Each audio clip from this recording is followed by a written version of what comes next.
Pilipinas, updated ka na ba? Moira at Jason, nag-uusap na. Annulment, tuloy na? Mismong si Moira de la Torre ang nag-anunsyo sa kanyang Davao concert na nag-uusap na silang muli ng kanyang estranged husband na si Jason Hernandez. Hindi naman nagbanggit ng mga detalye ang singer-composer sa kanilang muling komunikasyon. Ani ni Moira, "We're talking about papers. We're talking about how God can turn things around, even if it's not what we thought it would look like."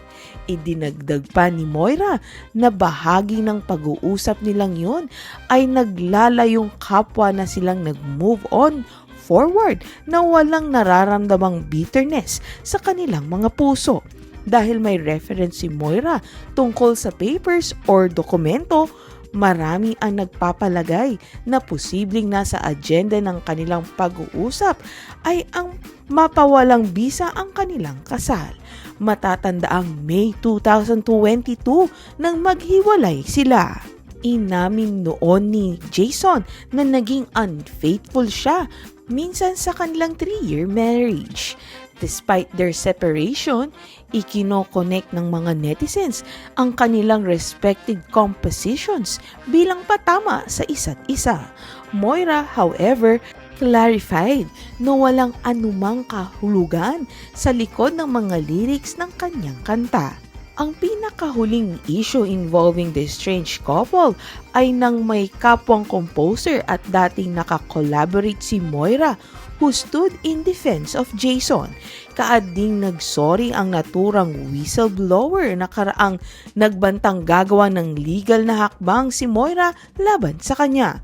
On Jason's part, binatikos naman siya dahil sa panay post niya ng mystery girl aimed to mislead the public. Earlier suspected to be Moira, malapit na kailigang babae lang pala yon ni Jason.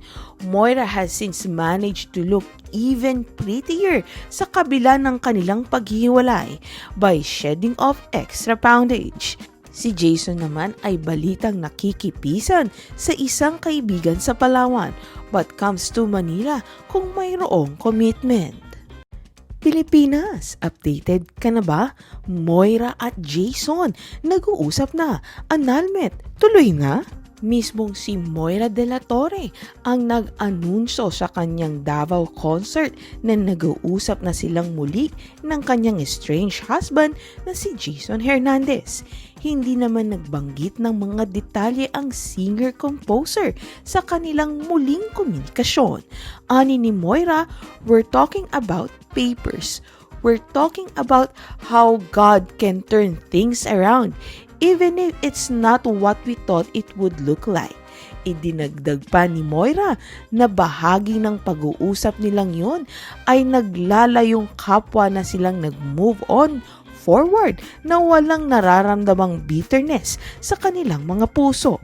Dahil may reference si Moira tungkol sa papers or dokumento, marami ang nagpapalagay na posibleng nasa agenda ng kanilang pag-uusap ay ang mapawalang bisa ang kanilang kasal. Matatandaang May 2022 nang maghiwalay sila. Inamin noon ni Jason na naging unfaithful siya minsan sa kanilang 3-year marriage. Despite their separation, ikino-connect ng mga netizens ang kanilang respective compositions bilang patama sa isa't isa. Moira, however, clarified na walang anumang kahulugan sa likod ng mga lyrics ng kanyang kanta. Ang pinakahuling issue involving the estranged couple ay nang may kapwang composer at dating nakakollaborate si Moira who stood in defense of Jason. Kaading nagsorry ang naturang whistleblower na karaang nagbantang gagawa ng legal na hakbang si Moira laban sa kanya. On Jason's part, binatikos naman siya dahil sa panay post niya ng mystery girl aimed to mislead the public.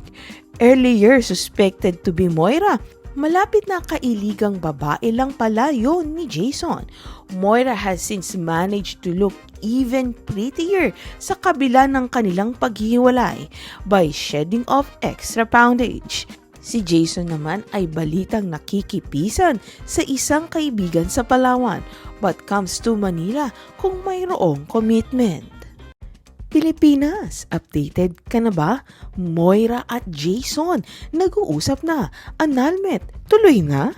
Mismong si Moira de la Torre ang nag-anunsyo sa kanyang Davao concert na nag-uusap na silang muli ng kanyang estranged husband na si Jason Hernandez.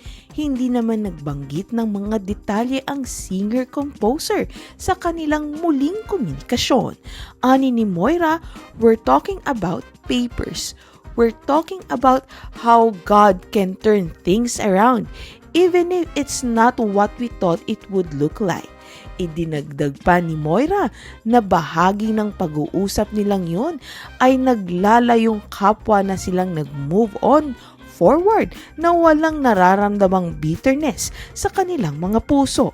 Dahil may reference si Moira tungkol sa papers or dokumento, marami ang nagpapalagay na posibleng nasa agenda ng kanilang pag-uusap ay ang mapawalang bisa ang kanilang kasal. Matatandaang May 2022 nang maghiwalay sila. Inamin noon ni Jason na naging unfaithful siya minsan sa kanilang 3-year marriage. Despite their separation, ikino-connect ng mga netizens ang kanilang respective compositions bilang patama sa isa't isa. Moira, however, clarified na walang anumang kahulugan sa likod ng mga lyrics ng kanyang kanta. Ang pinakahuling issue involving the estranged couple ay nang may kapwang composer at dating nakakollaborate si Moira who stood in defense of Jason.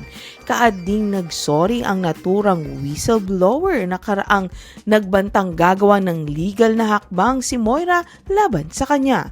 On Jason's part, binatikos naman siya dahil sa panay post niya ng mystery girl aimed to mislead the public. Earlier suspected to be Moira, malapit na kailigang babae lang pala yon ni Jason.